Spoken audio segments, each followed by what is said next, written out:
να δούμε τι έγινε σε ένα Christmas event, φροντίδα για το παιδί, φροντίδα του Συλλόγου για το παιδί. Πάμε να δούμε τι έγινε.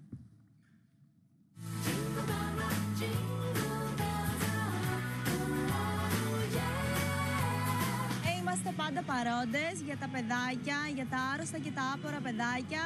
Χρόνια πολλά σε όλους, γιατί αν σώσεις ένα παιδί, σώσεις όλο τον κόσμο.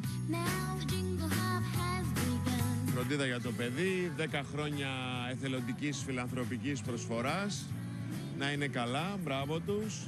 Το σλόγγαν τους είναι «Σώζοντας ένα παιδί, σώζεις όλο τον κόσμο» και με βρίσκει απόλυτα σύμφωνο. Οφείλουμε όλοι να στηρίζουμε τέτοιες δράσεις και να στηρίζουμε τους αδύναμους γενικά. Οικογένειες που έχουν ανάγκη, άπορα παιδάκια, παιδάκια άρρωστα που χρειάζονται νοσηλεία. Φροντίζει για όλα αυτά ο Σύλλογος, φροντίδα για το παιδί.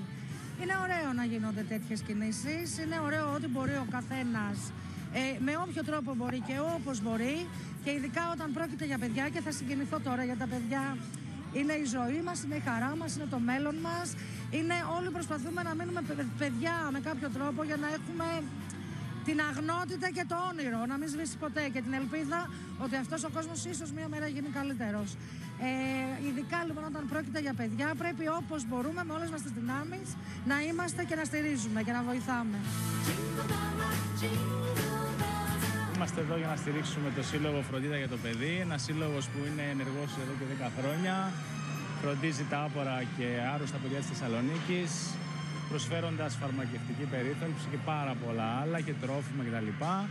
Είναι ευκαιρία κάθε γιορτή, όπως είναι τα Χριστούγεννα, να στρεφόμαστε προς τους συνανθρώπους μας και όχι μόνο τις γιορτές, έτσι, να είμαστε πάντα ευαισθητοποιημένοι σε θέματα που έχουν να κάνουν με τους συνανθρώπους μας.